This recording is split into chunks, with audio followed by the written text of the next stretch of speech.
A reality television villain is currently the frontrunner to lead America's second-largest city, and the reasons why might completely change how you view local politics. Yeah, we are honestly watching a complete hijacking of the traditional political playbook right now. Totally. So, to understand how a star from MTV's show The Hills managed to just, turn the 2026 Los Angeles mayoral race completely upside down, we really have to look at the massive pile of sources we gathered for you today. Right, there's a lot to get through. There really is. We pulled news articles from the Associated Press and the Washington Examiner, plus a devastating new UCLA Quality of Life survey.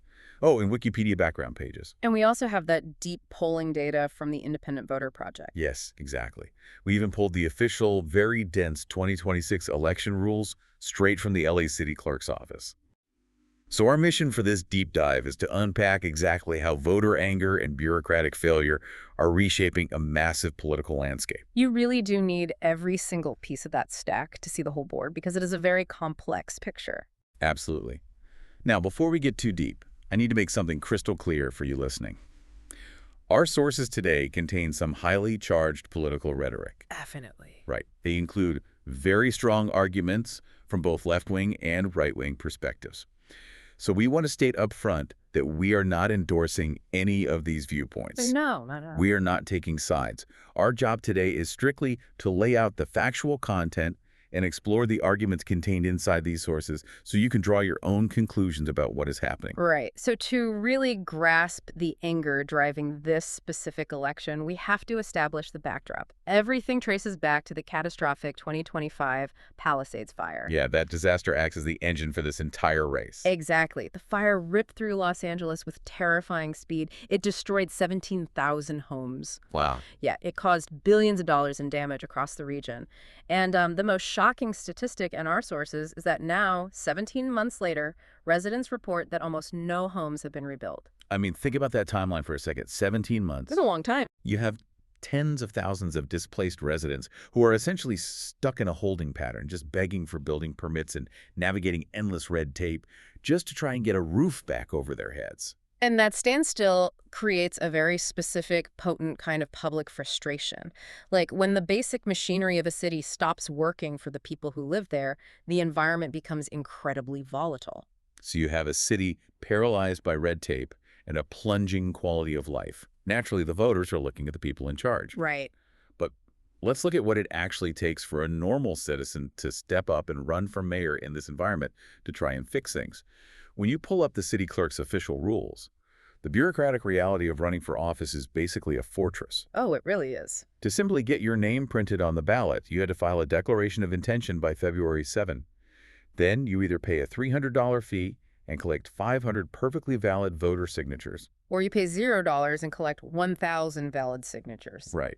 And gathering those signatures requires a massive organized ground operation. Yeah, because every single signature has to be verified against voter rules by the city. Plus, you have to file heavily detailed financial disclosures. Yeah. You must submit State Form 700, which requires you to list out your personal investments, your property, your financial interests. It's a lot of paperwork. On top of that, you have to file State Form 460 to track every single dollar your campaign takes in and every dollar it spends. Well, these forms and rules were designed decades ago with good intentions. They exist to stop corruption and force transparency. Sure. But the unintended consequence is that they build an impenetrable wall for everyday citizens.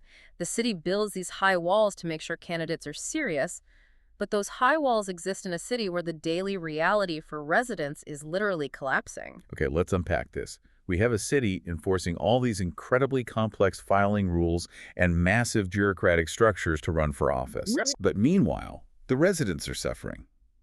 You can see this clearly in the 11th annual UCLA Los Angeles County Quality of Life Index.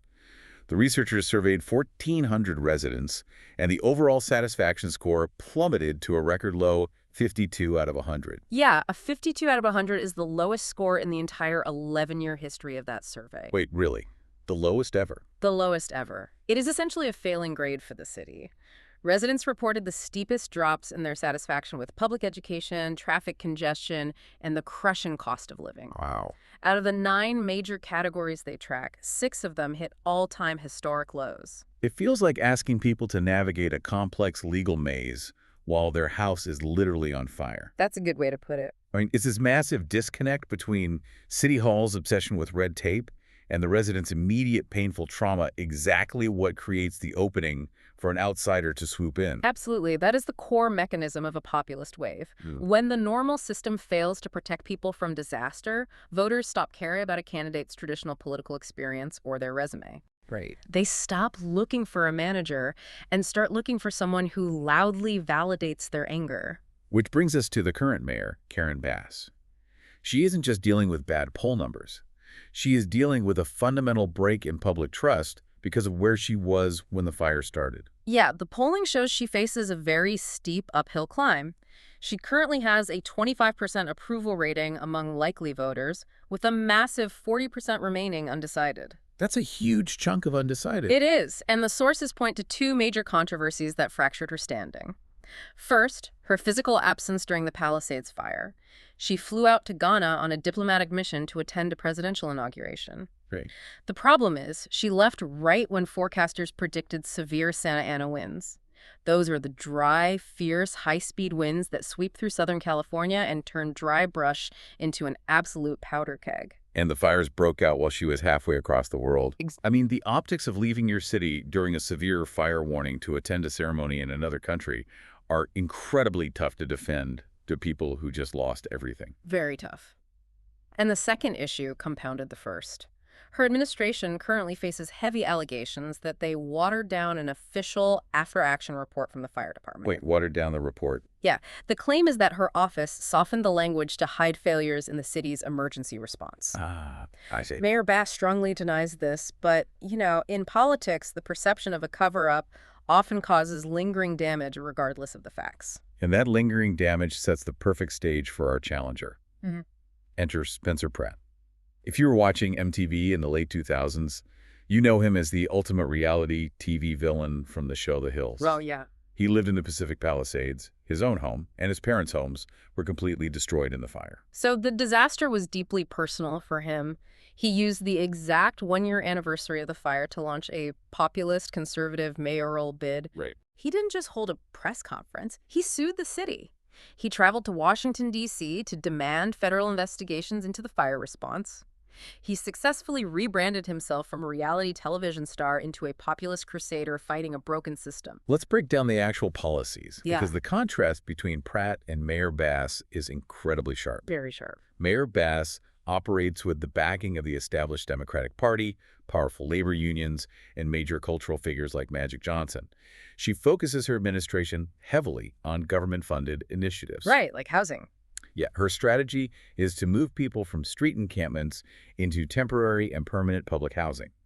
And she points to hard data to defend her record. Her office reports that these housing initiatives achieved a 17.5% reduction in street homelessness. And that data is her entire shield against the anger.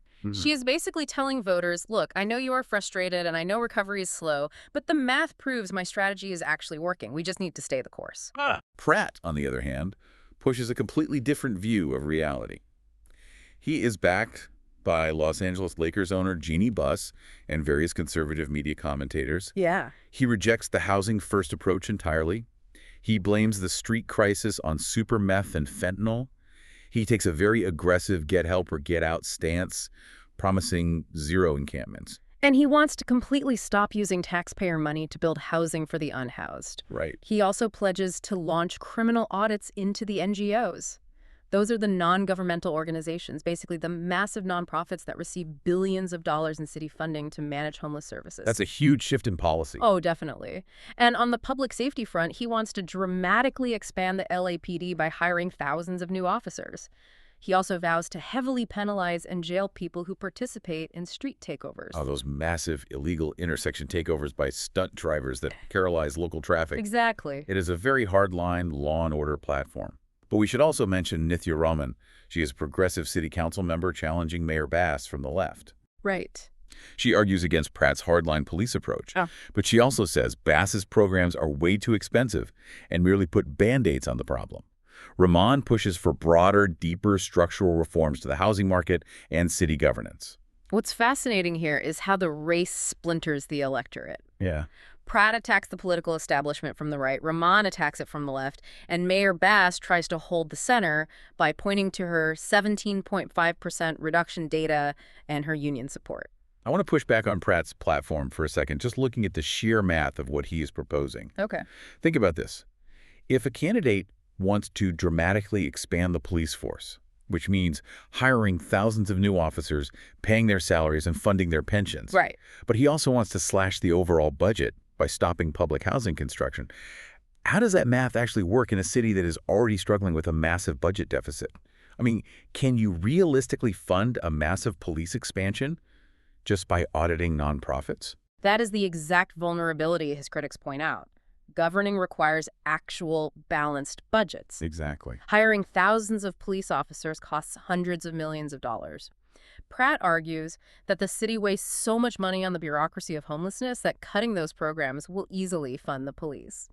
But does that add up? Well, budget experts argue the math is incredibly tight, if not impossible, without raising taxes somewhere else. But maybe the math doesn't matter to his voters as much as the message. Yeah. Because Pratt is running a highly unconventional, disruptive media strategy. Oh, very unconventional. He is using viral, AI-generated advertisements to completely bypass traditional news outlets.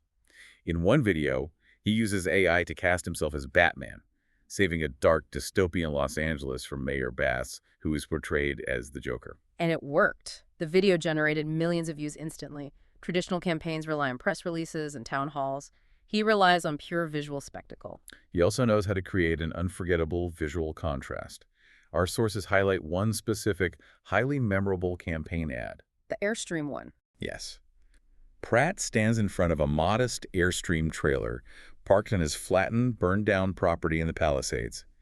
He points directly to the camera and compares his living situation with the multi-million-dollar mansions of Mayor Bass and Nithya Raman. Right. He literally looks into the lens and says, "They let my home burn down. I know what the consequences of failed leadership are." It is a devastatingly effective image. It perfectly captures the us versus them narrative. But there is a massive catch.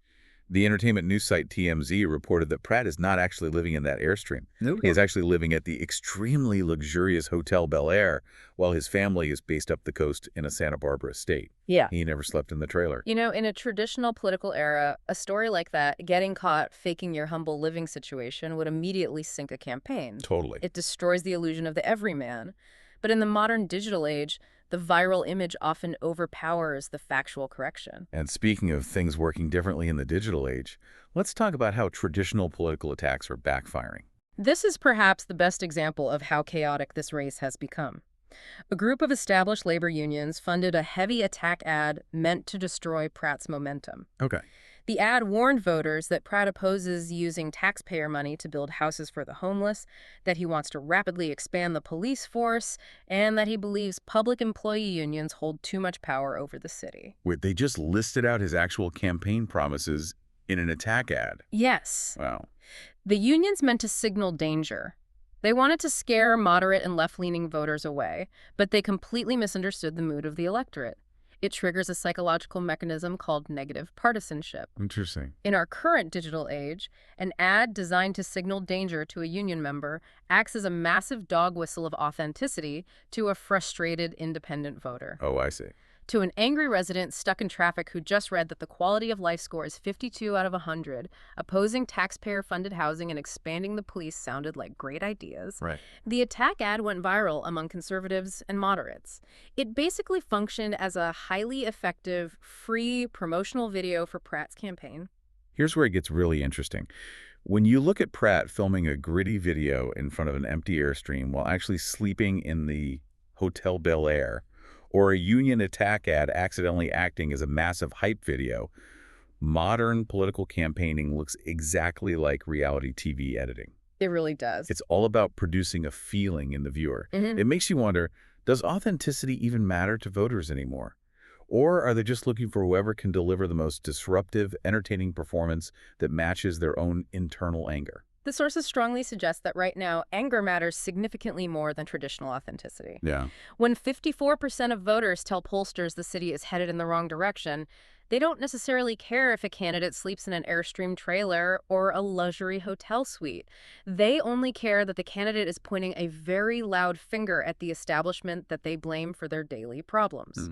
Wait, I'm looking at these Independent Voter Project poll numbers, and something isn't adding up. Let's break down the data. Okay, let's look at it. The IVP poll modeled a general election scenario.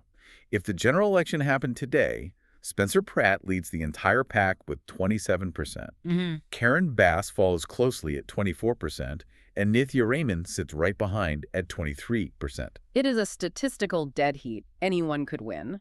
But the coalition breakdown inside those numbers reveals the real story. How so? Pratt utterly dominates among Republican voters, capturing 75% of them. He also leads heavily among independent voters, grabbing 39%. Okay. Mayor Bass holds the older, loyal Democratic base, pulling 34% of Democrats. Meanwhile, Raymond captures the progressive youth vote. She wins a massive 46% of voters between 18 and 29 years old. But if Pratt is dominating the general election polling at 27%, how is it that he might not even make it onto the final ballot? Because of the massive caveat of the primary election, the IVP poll models the November 3 general election electorate. Right. But before any candidate gets to November, they must survive the primary election on June 2. In California, the rules state that all candidates run on one ballot in the primary, and only the top 2 vote-getters advance to November, regardless of their political party. Oh, I see. And the voters who show up in June look absolutely nothing like the voters who show up in November. So the electorate totally changes shape. Dramatically. Primary voters are a much smaller group. They skew significantly older, and they're far more hyper-partisan. Right. The large blocks of young voters who support Rahman and the independent voters who support Pratt often skip the June primary entirely. So the candidate who leads the general election poll might actually lose the primary simply because their specific coalition doesn't show up to vote in the summer. Imagine you were at a movie theater. You only get to watch the movies that a tiny, isolated room of hyper-partisans decided to greenlight 6 months ago. That's your June primary. That is a perfect way to look at it. If you're just showing up to vote in November, your choices have already been heavily filtered by a completely different group of people. Exactly. The timing of when you cast your ballot changes the entire outcome of the race. And the sources show us another deeply fascinating way that voter behavior shifts based on how information is presented to them. Specifically, the power of the fine print. Oh, right. The IVP poll didn't just test candidates. They tested a proposed ballot measure for a one-time billionaire tax. Yeah. When pollsters just ask voters the simple question, do you support taxing billionaires to fix the city? 50% of LA voters say yes. Sounds straightforward. Right. But then the pollsters read them the actual fine print of the law. The measure includes a hidden provision. It allows the state legislature by a 2/3 vote to make the tax permanent and extend it all the way down to homeowners with properties valued over $1 million. And in the Los Angeles housing market, a $1 million property is not a mansion. It is a very standard, basic, single-family home. Right. It's like signing a petition to ban plastic straws, but buried on page 4 is a clause that lets the city ban your refrigerator. Exactly. Once voters realize that the so-called billionaire tax can easily drop down to hit a normal family home, the illusion breaks. Support absolutely plummets from 50% down to 27%, and opposition surges to 54%. Wow. That is a massive 42-point swing in public opinion just from reading the fine print. If we connect this to the bigger picture, voters make major decisions based entirely on the limited information placed directly in front of them in that exact moment. Absolutely. Whether it is an attack ad that accidentally promotes a candidate, a viral AI video of Batman, or a snappy ballot title that hides a property tax, when political campaigns control the flow of information, they completely control the voter's reality. It shows how campaigns weaponize titles against the actual mechanics of the law. So what does this all mean for you listening? We started by looking at a major American city struggling to recover from a catastrophic fire. We saw how quickly public sentiment turns toxic when disaster strikes and the bureaucratic systems fail to respond swiftly. Like those endless building permits and complex campaign finance forms? Exactly. When the system feels fundamentally broken, voters stop looking for a manager with a resume. They start looking for a disruptor with a megaphone. And that disruption takes many different forms depending on who is angry. It does. Whether it is Spencer Pratt demanding thousands of new police officers or Nithya Raman demanding deep structural reform, The demand for change is incredibly loud. Very loud. For you, this deep dive is a sharp reminder to look way beyond the viral AI ads and the catchy slogans. You have to examine the actual mechanics of your local government. Look at the budgets. Right. Look at the budgets, read the fine print on the ballot measures, and understand the hard math of how a city actually operates before you cast a vote. The sources leave us with a very compelling puzzle to think about.